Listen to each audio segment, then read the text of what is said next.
part of Double P Media, doublepmedia.com.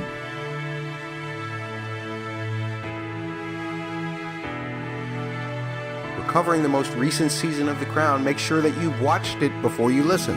You've been warned.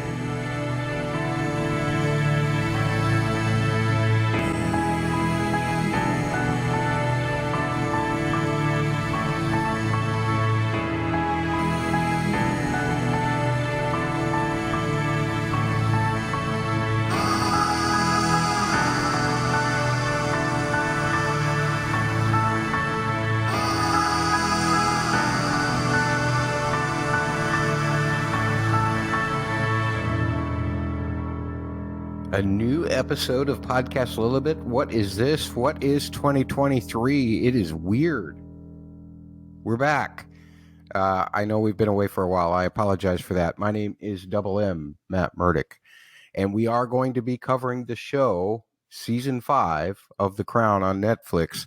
So if you haven't seen any of those episodes, I would urge you to watch them before you listen to this podcast or watch these videos. Thanks for joining us, though. Today, we are only talking about the music of the first 3 episodes of The Crown. So, once again, if you're not into the music, this may not be the one for you, but we will be joined soon in a new episode where we are talking about those same episodes with other people. So, you don't just have to hear me ramble by myself either. But I am pretty good at talking about music, so that's what we're going to do today, just to get the ball rolling, because that's what most of my podcasts are about.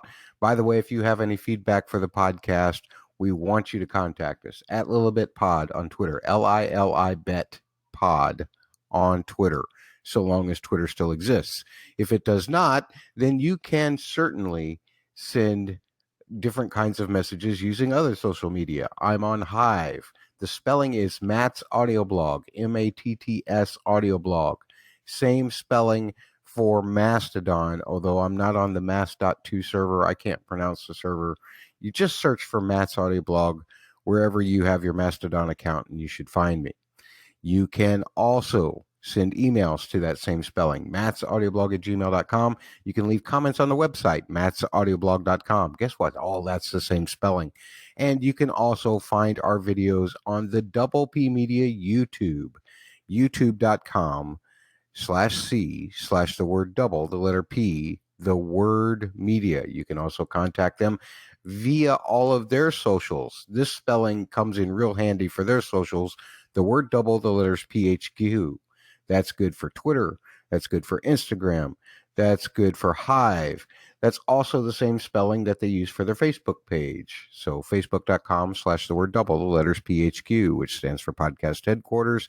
You can find their website, doublepmedia.com. And once again, that YouTube channel is youtube.com/C/the word double, the letter P, the word media. Why do we want your feedback? Because we want to give you lots of things. We want to give you gifts, such as this one, The Crown Dissected, a book that we will send to you. You have a chance to win, but only if you submit feedback regarding Season 5 of The Crown. Or how about The Crown Official Companion for 1947 through 1955? Or how about The Crown Official Companion for 1956 through 1977? Or how about this beauty, which has lots of pretty pictures and interesting articles from Vogue magazine, The Crown in Vogue. We will be giving all of these away, but the only way that you can win is to submit feedback or play one of our silly games, which we will have in our story podcasts. More on those when they come out. But we definitely want to hear from you. Please, please, please submit us your feedback regarding The Crown. I don't want to have to send all of these things to just one person. I'd like to send each individual one to different people. So let's get more than 5 feedback responses from 5 different people, if that is possible, even though I don't know if there's even 5 of you who are still listening now. At any rate, I've done enough rambling. Let's talk about the music. Dun, dun, dun. And apologies for this, because I know people don't like people taking stands on anything anymore. You're either too woke or you have no sense of reality, or whatever. But I have to say this. Episode 3, Moo Moo, in this series, centers around a guy, Muhammad Al-Fayed. He's an interesting character, not always likable, and all that's fine. And I really appreciate the Crown taking the time to focus in on this guy. However, no effort at all was made to create an original theme for this guy. Instead, a whole bunch of music that had been used prior was put underneath big moments for this character. Some of which, I suppose, if you look at the themes themselves, kind of conceptually might fit, but many would be really a stretch. And some of them, even conceptually, just don't make any sense at all. I find it kind of a travesty that a show would take so much time to expose us to this very interesting personality and yet not give it any kind of context narratively from a musical standpoint. There's individuality in the story. Why not in the music too? It makes no sense to me that a theme that has been used for government officials is used for Muhammad's wedding. And yes, some of the beats from the wedding dance is employed into it. But the theme was used in Season 3 and in Season 4 called The Establishment. It represented government. It represented the oppositional relationship between the Prime Minister and the Queen at best. And while if you know the history of Dodi and Diana, maybe you could say, well, there's some opposition there. But in this episode, all it does is depict Muhammad wanting to be closer to the Crown. So I just don't understand why that was used. I don't understand why a track called Sisters in the Season 3 official soundtrack was used to demonstrate Moo Moo and Sydney's relationship. That theme had prior always been about Elizabeth and Margaret. And if you want to really stretch it and say, okay, well, Moo Moo thought of Sydney like a brother at the end, then fine. But that's really stretching. And these kinds of instances happen over and over and over in the episode. So I just don't understand why such care was taken to depict this character story-wise, but zero effort was made to represent him musically. But that's my soapbox. And again, I just told you all of the feedback information. If you disagree with me, feel free. I would love to have a conversation with you about it. We do have an official soundtrack from Martin Phipps for Season 5 that introduces a lot of the new pieces that we actually hear in these first 3 episodes. And I want to go over a few of those and where they are in the episodes. The first cut from the official soundtrack that really came of note to me in the first episode was a theme called Feet Up. It's the second cut on the official soundtrack. And one of the first things that you notice about it is that it feels very classical. And it almost feels like a waltz, but it's not quite. The time signature is a little strange. It has 7 counts instead of what a waltz would have being 3 or 6. And one of the things that's great about this is the way that it is applied to situations that seem just a little odd, and mostly towards a little bit, but there are some other uses of it as well. There's a lighter version as the Queen is doing her duties in Scotland, and Philip is exploring the ship trying to figure out what's going wrong. But the most predominant version, the biggest presentation of it, really is during the time that the Queen and Princess Anne are going to visit the lighthouse. They're traveling on the boat. Incidentally, the title comes likely from the fact that the Queen says to Philip that when she performs these duties, it's feet up for summer. Composers often title their themes actually based on cues or script lines or whatever, wherever it's going to start to occur, as opposed to what the theme is really about. Now, as I noted, it has a 7/4 rhythm to it, which means that it feels like it goes a little bit over a waltz, or it feels just short of a 4/4. It's awkward, kind of like Elizabeth herself, or even like Philip when he's searching through the ship, to figure out what the heck is going on with all the noises. And it has this great little introduction before it starts the theme itself that has this pulse in it that feels very staccato. Let me play that for you first. The time signature is what makes it awkward. Those staccato, those short strings, it is the Queen, and that is a very regal kind of rhythm. If you think of a lot of trumpet overtures, like brass entrances for royalty or whatever, in whatever television series that we see, you get a lot of those kinds of rhythms. It feels, the staccato makes it feel very official, so to speak. So I love that intro is like that. But it's when the theme comes in that things really get interesting. That theme sounds like this, and unfortunately, just playing it on a piano will not sound like the way that it brilliantly did in the episode. But just so you can identify what it sounds like, here it is.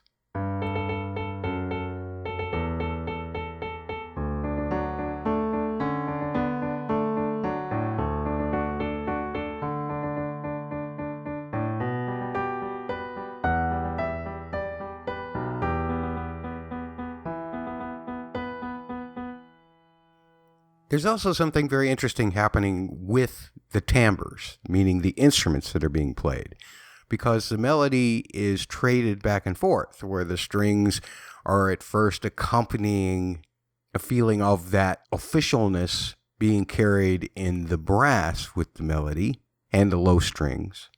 And then, as the melody climbs, the instrumentation is shifted to the woodwinds with the lower strings accompanying.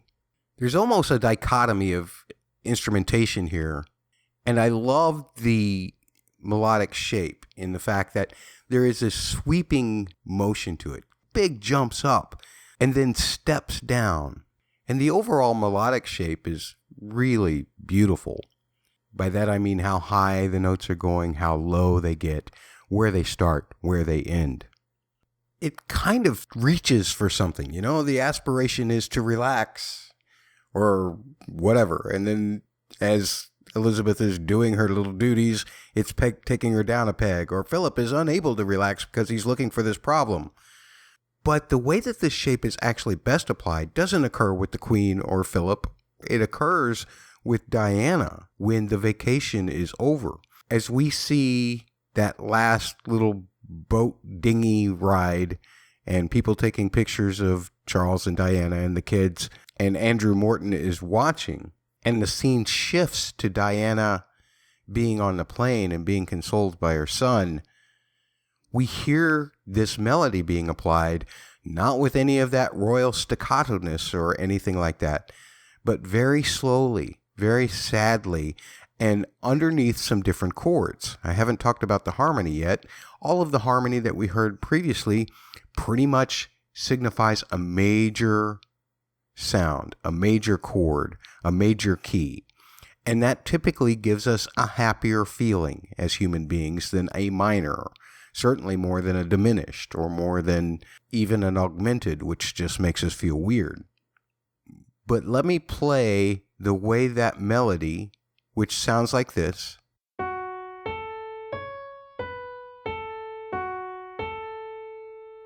listen to how that melody is applied much more slowly, and listen to the harmony underneath it, which doesn't resemble anything like what we heard before.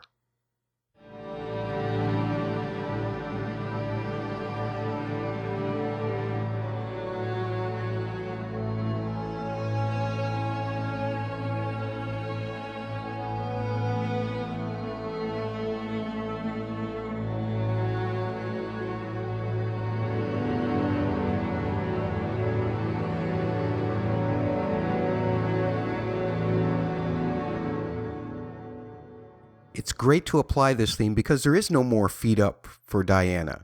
Her part of this quote-unquote second honeymoon is now over. So how can that same melody, which before, when it was applied, seemed at least somewhat happy, right? And somewhat reaching towards something, whereas here, it sounds sad. Well, the shape lends itself both ways, melodically speaking. The tempo, the speed at which the notes play, also make it have less spark to it. But the key here is the harmony. The harmony that's being placed underneath in the cut that I just played on a synthesizer is using what we call a suspended dominant chord. Now, you don't need to know any of these numbers. Don't worry about that. Just the bass note that it's placed on wants to lead us back to the key where it would be happy, but it never gets there. By using that specific bass note, the dominant, which always wants to bring us home, bring us back to the one, but the fact that it doesn't get there makes it uncomfortable, makes it sad, and not even quite as uncomfortable as if they were just playing a straight dominant chord, because then we would just feel weird. We would say, why didn't it go back to one? I mean, we're not actually thinking that, but that's what's happening subliminally in our heads. Instead, it's a suspended dominant, so it's not even a resolved dominant. And that's what gives it this sinking, dark feeling, is the fact that we can't even resolve the 5 chords so that we can get back to the 1 chord. We're stuck back 2 spots, and it was a beautiful application of the theme. One last note about this, and that is, you'll notice that the melody notes themselves are very long amidst all of the staccato-ness. That's because the person is the melody. Elizabeth is slow, steady, not always completely sure, but she kind of methodically goes along. This kind of phrasing, these long notes, is called legato, whereas the short notes are called staccato. And the same applies for Diana. Legato, connecting things together. Diana's trying to work her way through this fact that this whole bit with Charles was just a publicity stunt. While staccato notes typically feel short, just like being short with your emotions, legato feels stretched. And Diana's emotions have been stretched for a very long time when it comes to her feelings about Charles and about the royal family in general.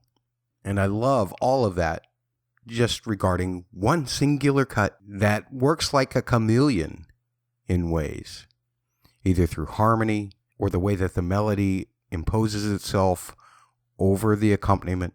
All of that is a musical narrative for character, for situation, and many of you will not even care or realize that it's there, but it is constantly amplifying your emotions.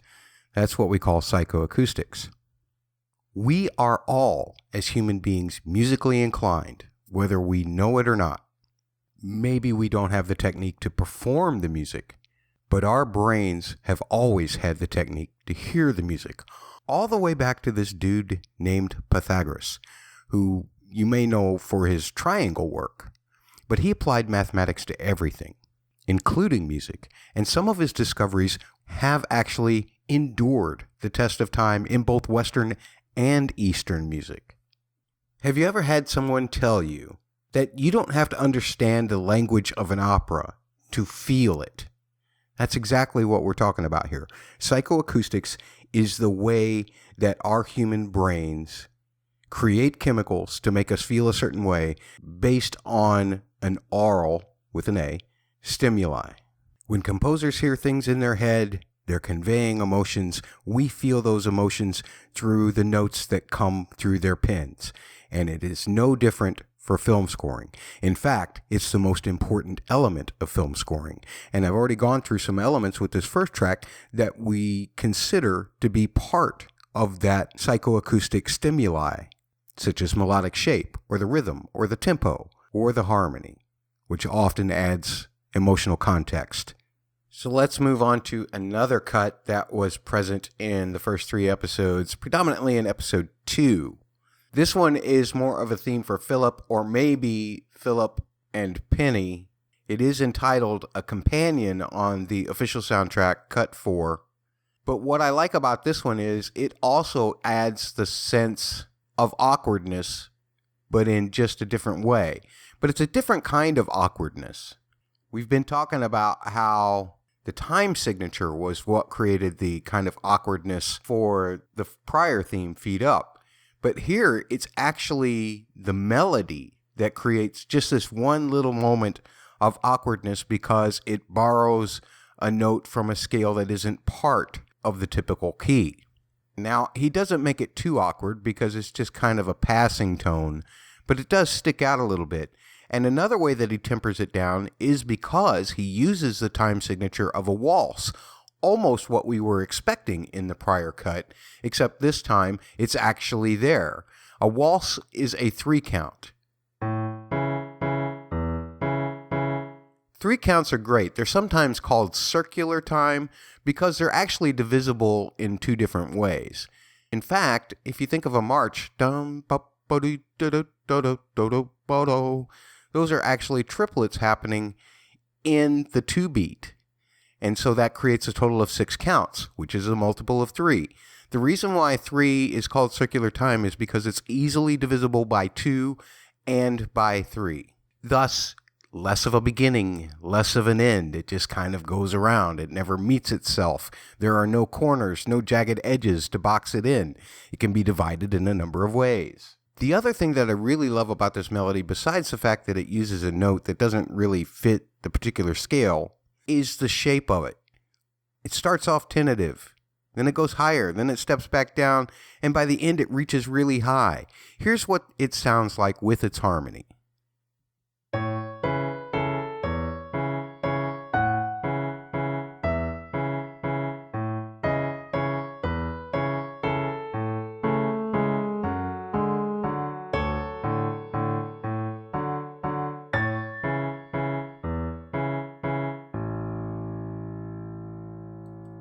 So the first thing that I want to point out is that the 4 chord kind of sneaks in there a measure before it's supposed to.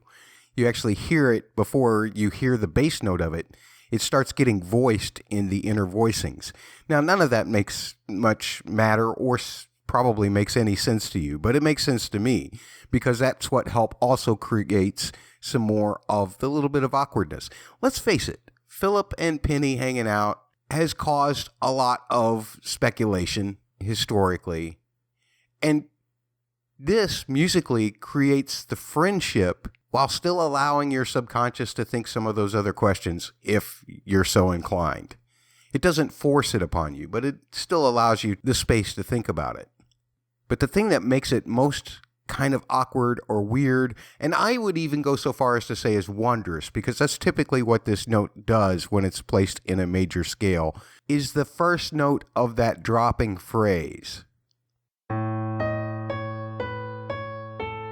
That first note isn't typically part of the scale. Normally that note would be a half step lower, and it would just sound like it was resolving to the third rather than it was stepping to the third.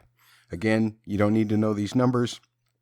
Just know that the distance between the first note and the second note would normally be half of the distance. It would be a D natural instead of a D sharp. This comes from what we call a Lydian scale. And Lydian scales tend to offer some kind of wondrous or magical or lightness to a situation, but not quite right. So that helps add kind of the awkward weirdness to it as well. And again, it's not meant to be in your face. It's not meant to be offensive. It's not meant for you to say, oh, this is wrong. It's just meant to say, oh, this is strange. But to place it in the context with other great melodies, I'm going to turn to the John Williams. The final credits of the E.T. soundtrack uses a Lydian scale as part of the main harmony in a very similar way. It sounds like this.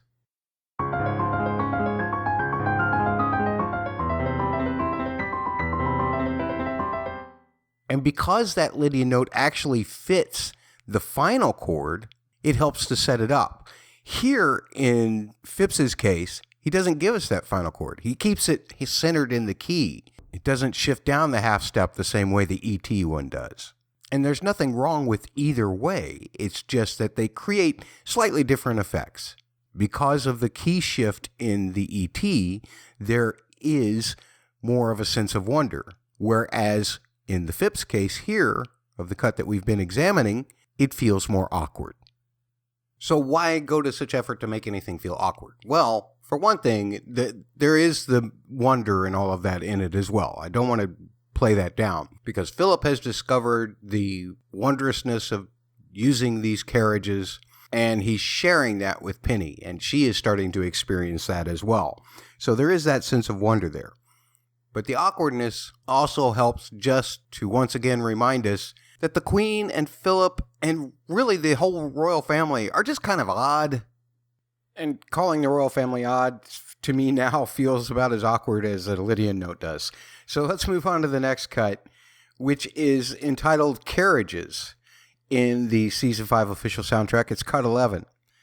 This one, from the same episode, episode 2, is as Philip is developing the idea. First he's doing the research, and then he's having his team work on Penny's carriage. And one of the things that I love about this, and I'm not going to be playing too much about it, but one of the things that I absolutely love about this is the way that it builds and the timbres, the instruments being played that are being used here. It starts off with a voice, actually, or a voice sample. I'm not sure which. But the notes are long. They're steady. They are held out, and they don't go a whole lot of places. This is the idea that Philip is having on restoring the carriages. Long, steady notes that create a base, a support for the foundation, representing the idea and creating a stable place for which progress can be made on top of. Now, as progress is beginning to be made, we get little flourishes of notes, done first with just the flute, like this. And this is the part that I love. He starts to add more instruments after a couple of goes-arounds with this. It's like the idea is working, and these short flourishes of notes are the activity. The progress comes in spurts, just the way these notes come in little spurts. And then, as progress is being made, those spurts of notes get a piano combined with the flute. And then, as further progress is being made, we get changes in harmony underneath, which change the color, the texture. It started out as an idea. Now it's starting to come to fruition. And even the flourishes change to different notes, like this. Somewhere in the middle there, you start to feel a time signature. And it created just with these little staccato notes. Just this dun, dun, dun, dun, da ba dee ba da bo da, da, da. And the chords build underneath that. The slow, steady beat that you're hearing there is a representation of the march to get this done. It is showing that we are determined. And then the chords change completely in context. There's more notes added underneath in different instruments that create a bass line for it that change those harmonies even more. This carriage is transforming into what it's supposed to be, or into a thing of beauty. And by the time you get to the end, it is a thing of beauty, right? He has changed this dilapidated carriage into a work of art.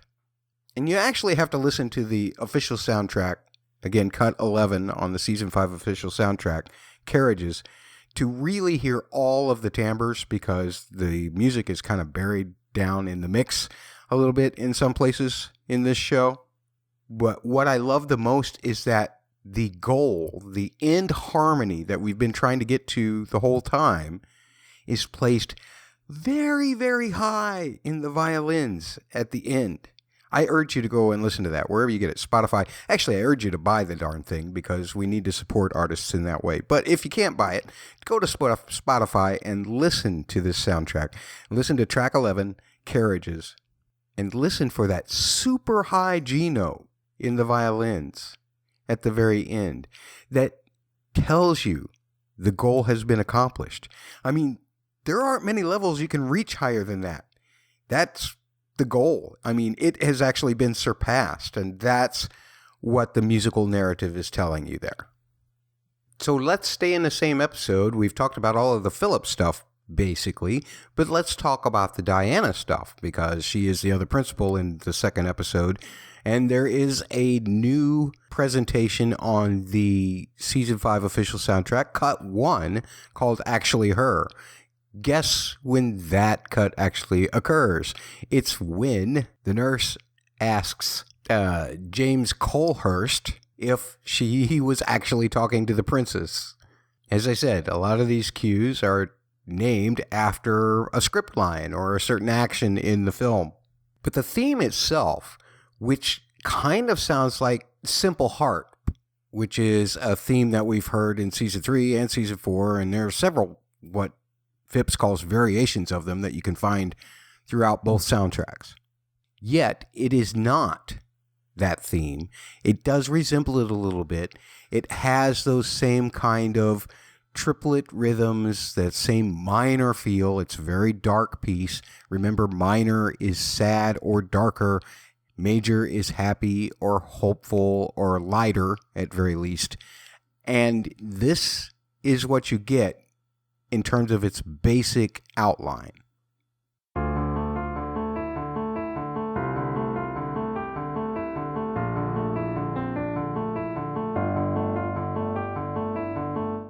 Pretty standard triplet rhythm. There's not much complicated about it.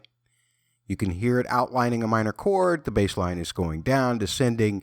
It's telling us a little bit about Diana, a little bit about the dark place that she's in. And especially with the shots of Andrew Morton, it also tells you how she is preyed upon by the press a lot. But where it gets interesting, and it's unfortunate because, once again, as I said before, a lot of the music in these shows, especially The Crown, the music gets buried down deep where you don't get to hear the full arrangement, but you do pick this up. And that is that there is a point where everything intensifies and the bass line starts playing notes that almost create what we call a polyrhythmic sense. Remember how I talked about how 6 can be divided into 3s and into 2s? Well, that's exactly what happens here. The bass line plays every 2 beats of those triplets. So you're still getting a total of 12 triplets per measure, but you're getting 6 bass notes per measure. And you're still feeling, against that, the emphasis on every 3 triplets, which gives it a 4 feel. So it's like you're feeling like, I'm going to try and beat this on my chest. Triple it, 1, 2, 3, 4.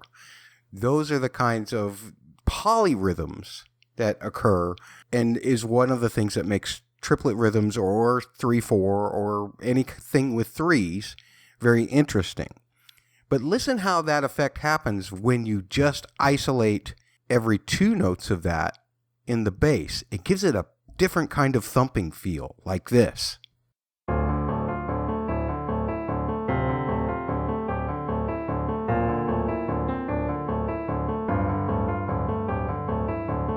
And that is what creates the real menace here. That is the kind of the overarching darkness that is surrounding Diana. Phipps, just like a lot of composers, like to play with the way that rhythm implies feeling just as much as harmony, which everybody does, or melody, which most do, can tell us something about either character or emotional context. Rhythm can do it too, and that's what that is about. And there are, in fact, many of the themes that were used for Diana in Season 4 that carry through this season, but I'm saving all of that for after the point that we get through all of the newish music. So let's wrap up that category with one more cut, and this one is entitled To the Grave. It comes from the same episode. It comes from episode 2. It's cut 6 on the official soundtrack. It occurs a couple of times. It occurs as Colehurst has the bike wreck, if you want to call that nefarious or not, or Morton when he's finding his home has been broken into. And it also occurs when Philip first arrives to confront Diana about the book. So you take those two situations, And you ask yourself, is Phipps musically connecting what happens to Colhurst and Morton and Philip himself? Or is he connecting the perspective that Diana has with these incidents and with the Crown being against her coming out with this story? Now, I think it's the latter, but I can't tell you for certain. This is one of those show debate topics, so I'm not going to say anything more. I just feel like that this is all taken from the perspective of Diana, even though the theme itself is about the principle of protecting the system, as the episode 2 title is called. And these two incidents happening with Morton and with Colhurst would be protecting the system. So you make up your own mind about that. Feel free to let me know. You can tweet to @LilibetPod on Twitter, LILIBetPod on Twitter, or Hive, Matt's audio blog, or Mastodon, Matt's audio blog, MATTS audio blog. Send emails to that same spelling. Comment on the website, thatsamespelling.com. Or you can comment on our Double P Media YouTube presentations. Find those at youtube.com/c/the word double, the letter P, the word media. And mostly this is just a chord cluster. So what does that mean? Well, cluster means that things are clustered together. Have you ever heard of, clustering is when things are fit together very tightly to a point where they don't really separate from themselves. That can happen with notes as well. And usually, the closer the proximity of the notes, the more tense things feel to us. I'm not exactly sure psychoacoustically why that works, but it definitely works. When you have big chords with lots of space in between each individual note, they feel different than when you took those same notes and put them all within the same octave. It's almost like a musical claustrophobia, so to speak. And so this cluster creates a very tense feeling like this.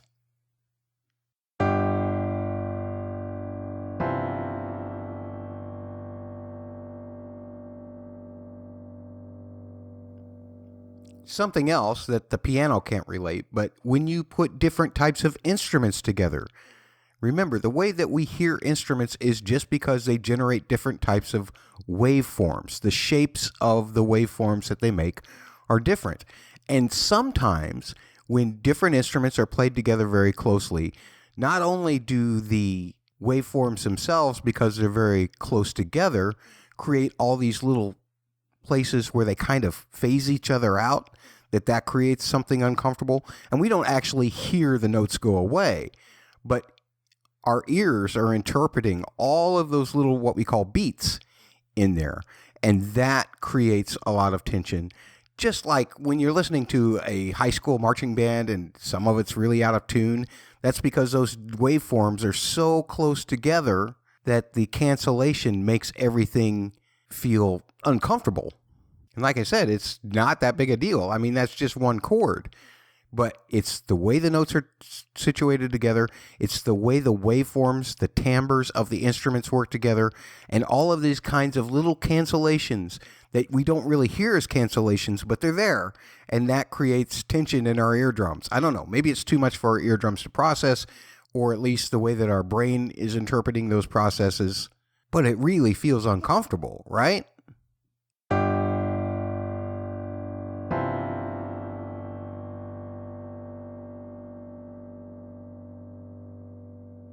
So that's all of the music that you can find in the official soundtrack for Season 5 that's in these first 3 episodes. You heard my little spiel at the beginning where I protested the fact that Moo Moo did not get its own kind of original music instead of a lot of other themes were applied to it. And we'll be covering a lot of that here as we cover themes that we know. And I want to start, it's really very near the beginning of the episode when we meet our new actress playing Elizabeth. It's the same theme that was used to introduce Olivia Colman in Season 3. And I just love it. It's a very simple motive, which he turned into this triumphant piece at the end of certain episodes in Season 3. It's really just the basic motive that everything else is built around. But the motif itself, because of the timbres and the simplicity of it, are just electric to me. On the Season 3 official soundtrack, it was called New Queen. So you can listen to the full rendition of it there. But here we just basically get the motif as she's getting the examination. And it still carries that same feeling of weight, of certainty. Here's what it sounds like.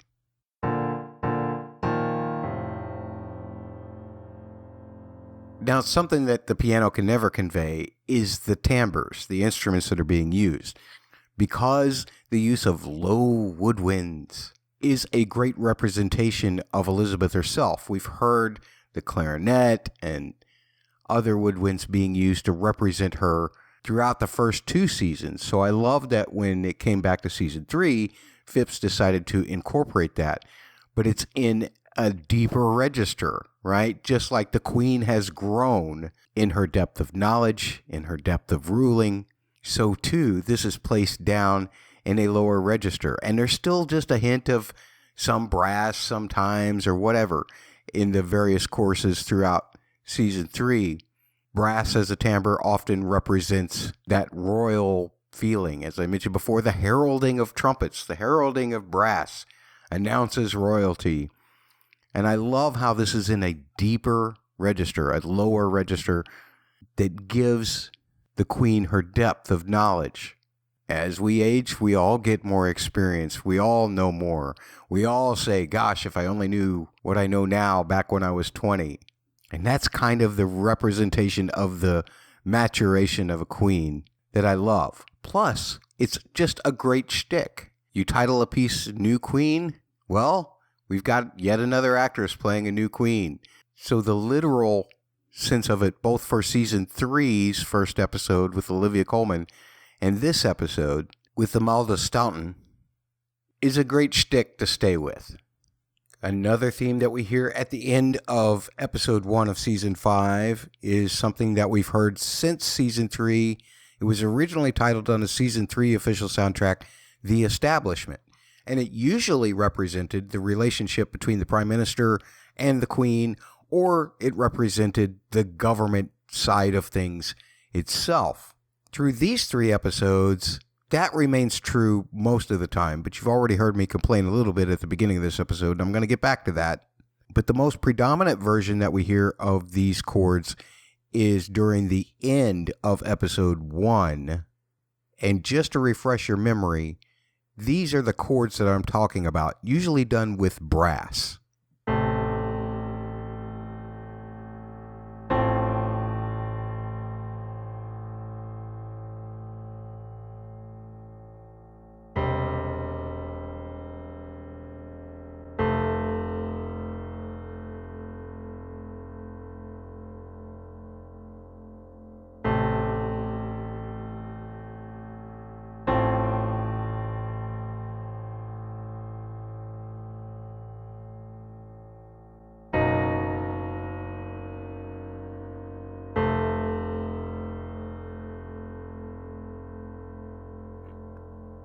Now, I just played that kind of straight.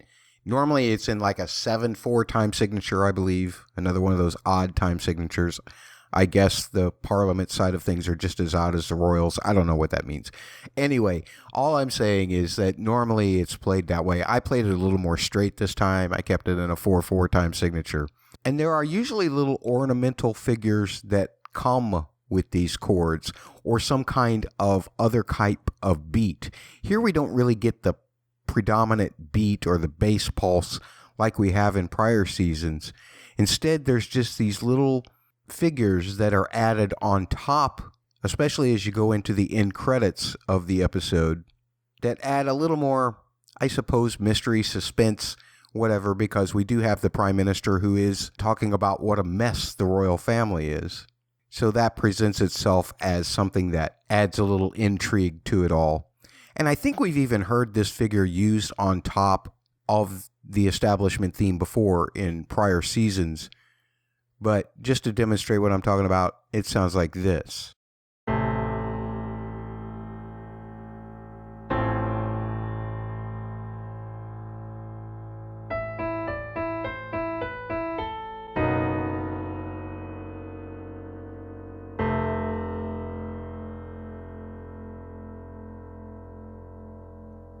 there is that one very strange chord that's in there that feels like it needs to go somewhere, and then it resolves to a chord that still feels like it needs to go somewhere. That helps create the tension too. I'm talking about this.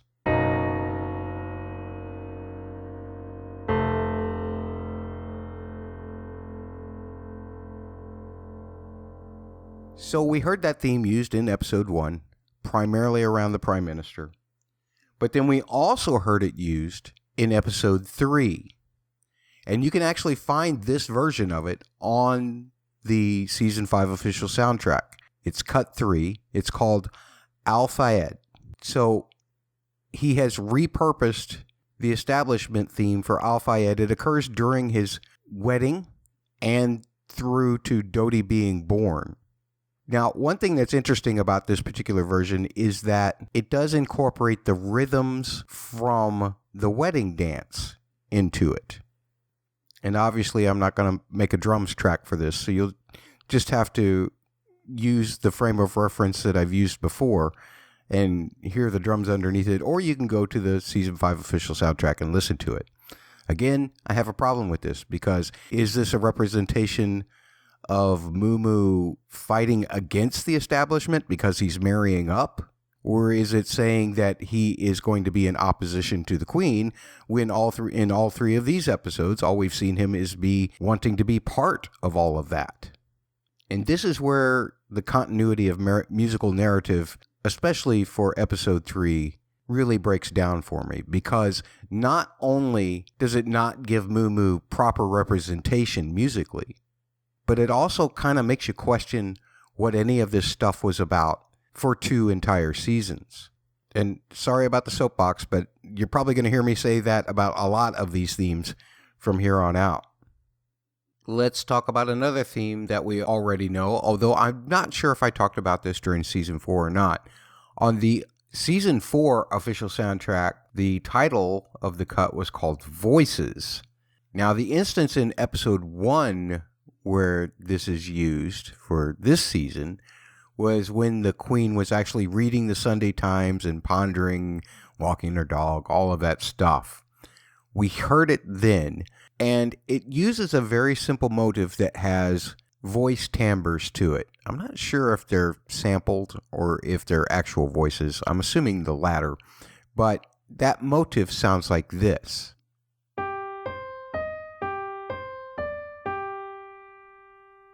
Now, that outlines a minor chord, and its stopping and starting point is on the 5th spot of that minor chord, what we call the 5th of the chord.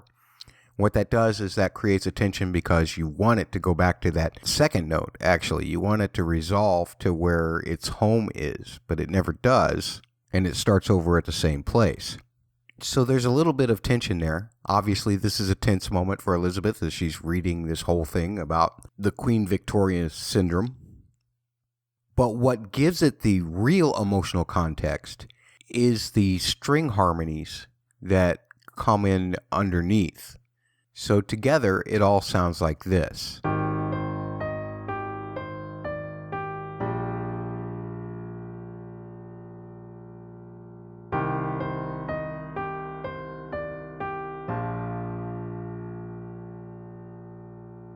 And the thing that you notice about those harmonies is it's actually the 3rd chord that represents home, but then it starts to drop down as well. And so that creates another sense of tension because we're not getting home. Instead, it feels like we're going back down.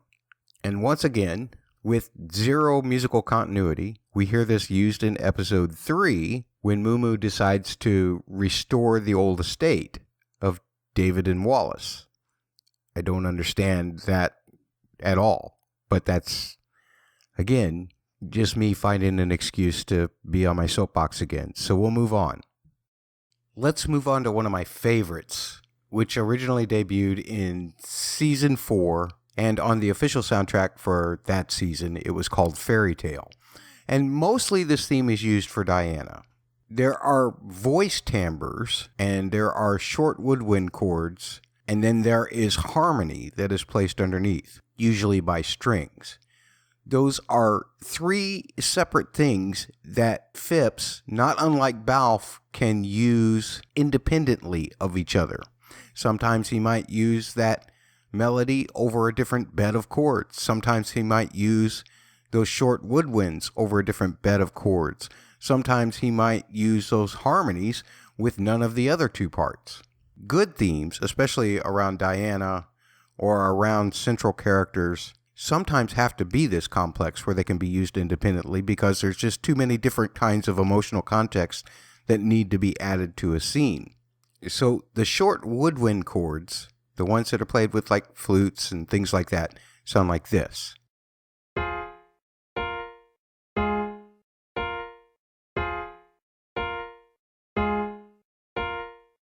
Then there are the vocal timbres, which kind of carry, I guess, kind of a quasi-melody, but it's just really a motive that sounds like this. And then there is, when you put it all together, there is this rich harmony that goes underneath it that is carried by the strings, like this.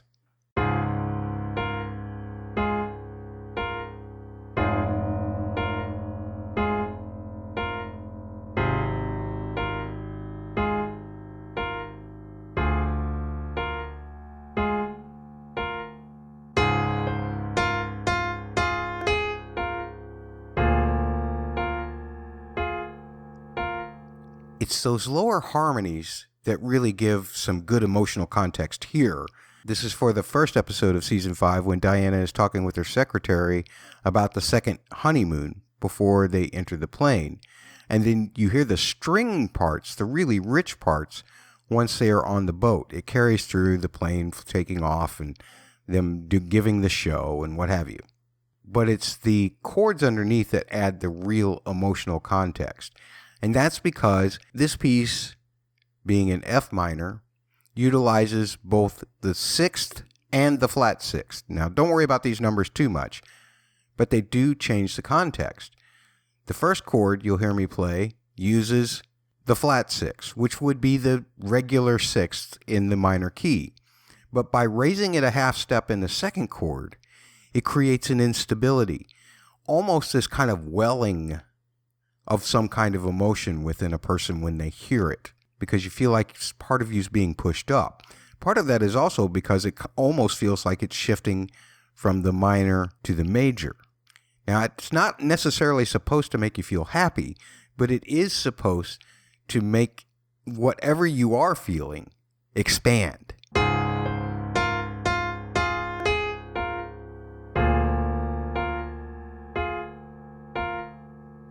It's taking that emotion and it's adding an extra hand underneath to push it up even more. And these are the kinds of things that you don't even really think about unless you're listening intently for them, but they happen to you nonetheless.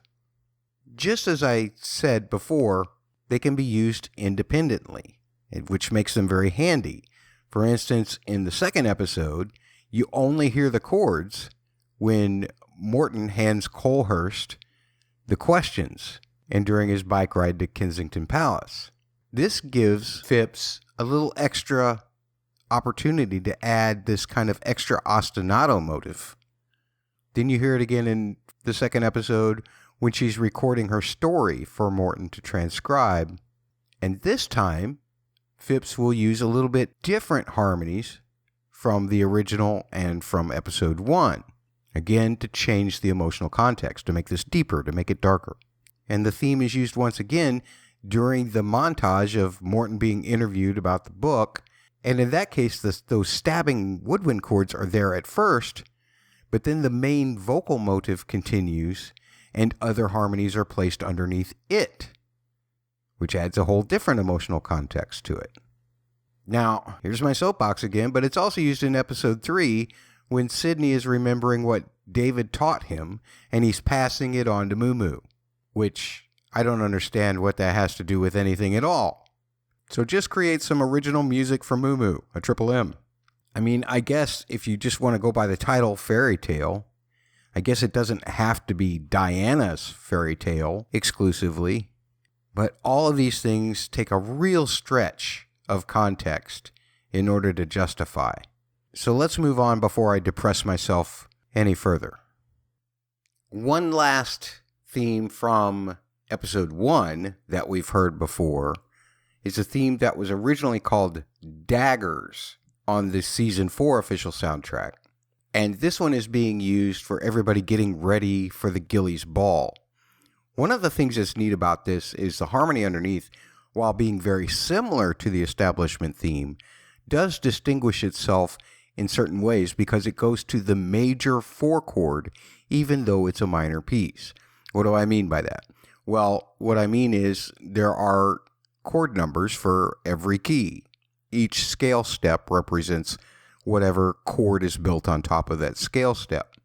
Normally in a minor key, the 4 chord is minor, and that helps really amplify the fact that the 1 is the minor and creates further darkness. But by having a 4 chord being major, it instead adds just a flavor of power or hope amidst that darkness. Now that actually occurs well into the theme, and I'm not going to play it all the way through to get to that point, but just go back and watch that part of the episode and listen for the part that kind of lifts you up a little bit. It actually is emphasized right as the queen is walking into the ballroom as well. But just to give you a flavor for what it sounds like this.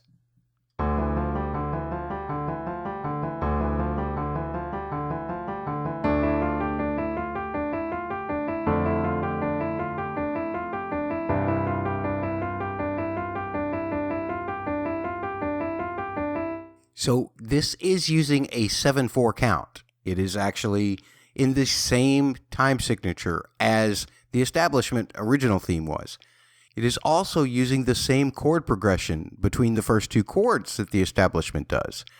But from there, everything changes. The theme itself actually has a melody that isn't present in this episode, but you do hear some of the running lines from the original soundtrack.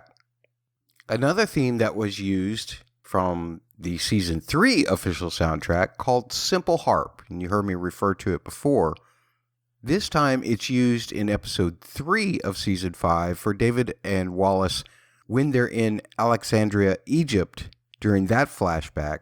And it actually starts when Mumu is playing soccer. And then it's used later in the episode when Dodie and Mumu are mentioned in the acceptance speech for the Academy Award for Chariots of Fire. And even though I can't really find a context for it being used for Mumu, it actually really emotionally works, which is what I think some directors do. They don't really care about the musical narrative so much as they care about the emotion of the piece, and it really works there.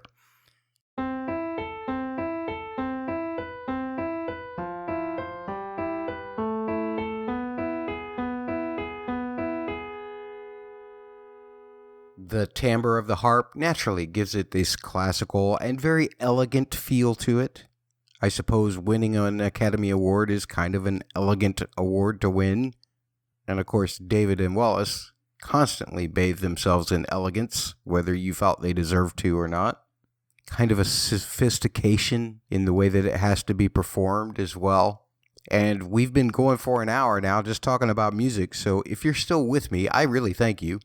If you have thoughts about any of this, please feel free to tweet at LilibetPod, LILIBetPod. Send emails to mattsaudioblog@gmail.com, mattsaudioblog@gmail.com. You can also use that same spelling for Hive or for Mastodon. Just look for me there. You can also use that same spelling to leave a comment on any of our website posts, mattsaudioblog.com. Or you can always leave comments on our YouTube videos, which are hosted by the Double P Media Network. Subscribe to that channel, hit the like buttons on things, leave comments. Be sure to hit that notification button because they're constantly putting out videos about all different kinds of shows. Find it all at youtube.com/c/the word double, the letter P, the word media. And if you want to contact them on any of their socials, think of this spelling, the word double, the letters PHQ. That's for Twitter, Instagram, Hive. Also for their Facebook, facebook.com/the word double, the letters PHQ. We talked about how the last theme was used for David and Wallace. Here's a theme that was associated with David and Wallace, I believe, back in Season 3, when it first appeared on a Season 3 official soundtrack under the title Black Widow. And this time around, I'm not really going to break it down, but it is used for the conversation about Harrods, which I don't have any explanation for musical context for it, but it's a really neat theme because it's got this vocal dip in it, this woo. I can only barely duplicate what it sounds like on a piano, but kind of like this. And then it's got this really neat, slow tempo, creepy almost kind of sound to it. And that's because it goes between the fifth and the flat sixth in the melody, while the bass line creeps up against it. It uses dominant chords in a minor key, which typically would have minor fives instead of dominant fives. Although that's a convention that's been around for a couple hundred years, so it sounds pretty normal to us. But I still love it. I just love how creepy it sounds.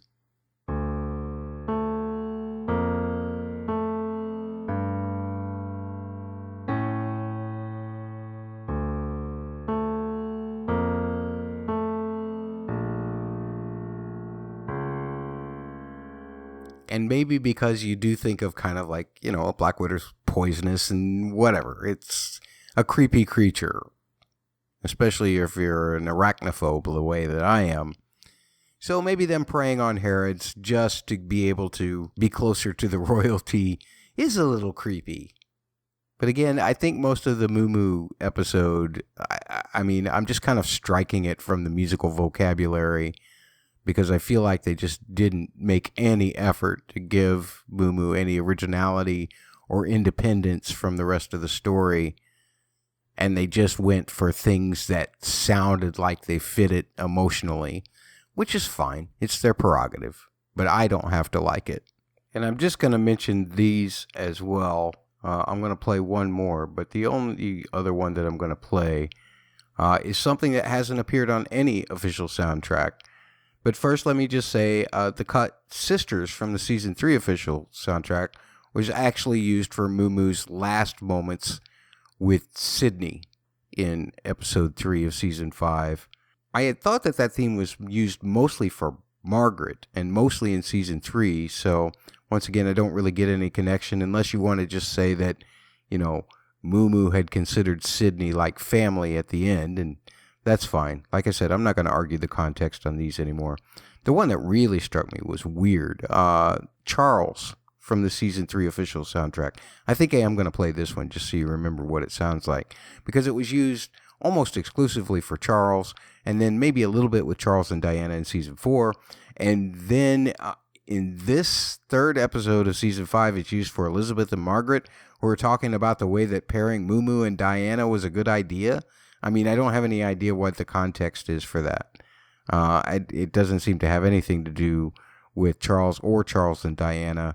And again, you know, these titles don't necessarily mean what the theme is about, but we have 2 seasons of episodes where we have precedent of this theme being used for Charles and Diana. I mean, can you extrapolate out that Diana being happy, or at least that she's trying to make the queen happy, is good for Charles? It's such a stretch, but it is a lovely theme. So this is what it sounds like.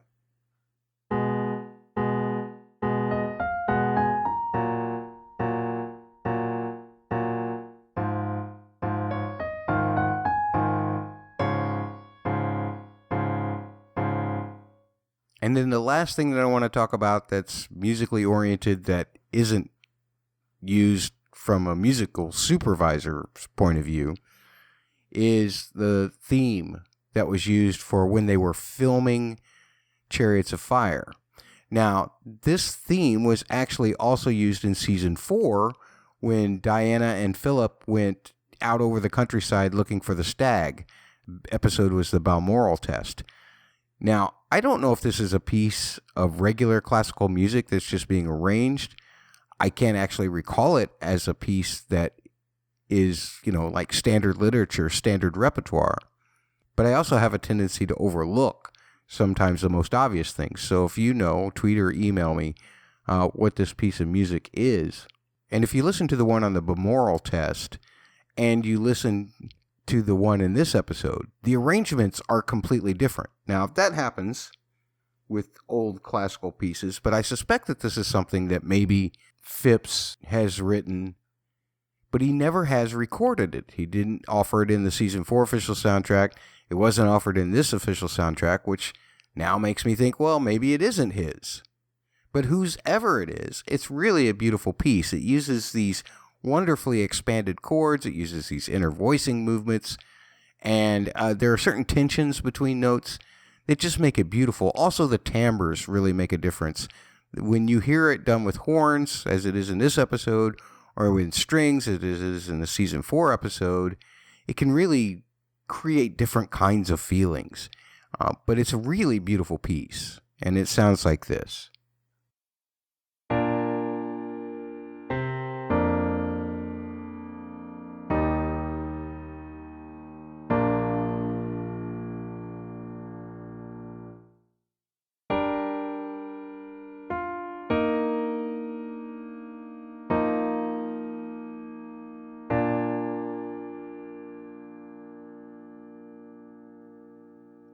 So, there's really nothing left to discuss composition-wise. I did want to make a special note of the role of the music supervisor in this show, who, I'm sorry, I haven't looked to see who that is, to be perfectly honest, for this season.